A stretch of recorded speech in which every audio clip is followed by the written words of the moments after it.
బామ్మ, తాతయ్య వాళ్ళైతే కావ్య వాళ్ళ ఇంటికైతే వస్తూ ఉంటారు. అలా కావ్య వాళ్ళ ఇంటికి వచ్చి కనకంనైతే పిలుస్తూ ఉంటారు. ఇక కనకం అయితే తన ఇంట్లో బొమ్మలు అవన్నీ షోకేస్ అవన్నీ సర్దుకొని అలా చూస్తూ ఉంటుంది. ఇక బామ్మ, తాతయ్య వాళ్ళైతే లోపలికి వచ్చి కనకం అనైతే పిలుస్తూ ఉంటారు. అది చూసి కనకం షాక్ అయ్యి, "అమ్మ మీరా?" అనైతే అలా షాక్ అయ్యి కావ్యని పిలుస్తూ ఉంటుంది. "ఏంటి కావ్య, మేము బయటే ఉండిపోయినాం, పరాయి వాళ్ళగా చూస్తున్నావు" అని అంటే, "లేదు బామ్మ, మిమ్మల్ని లోపలికి పిలవడానికి నేను చెప్పాలా? మీకు ఎక్కడికైనా వచ్చే హక్కు ఉంది" అని చెప్పేసి కావ్య అయితే లోపలికి పిలుస్తూ ఉంటుంది.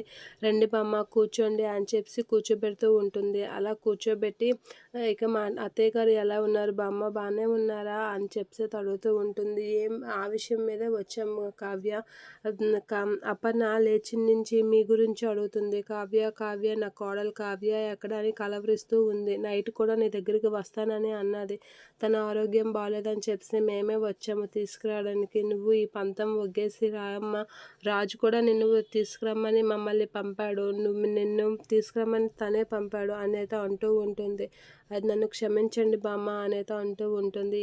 రాజు తప్పే చేశాడు, మేము కాదనట్లేదు. మేము అలా అని సమర్థించడము లేదు. ఏం చేయలేని పరిస్థితుల్లో ఉన్నాము కావ్య, నీకు అర్థమైతే మంచిదే అనేది అంటూ ఉంటాడు. ఇక అపర్ణ విషయం నీకు తెలుసుకొని నువ్వు అక్కడికి వస్తే బాగుంటుంది. అపర్ణ నిన్నే కలవరిస్తుంది.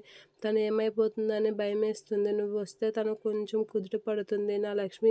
మా ఇల్లు కూడా లక్ష్మీదేవి విడిచిపెట్టిన లోకంలా తయారైంది, చీకటిగా ఉంది అనేది అంటూ ఉంటాడు. ఆ మాటలకి కావ్య అయితే అలా చూస్తూ ఉంటుంది.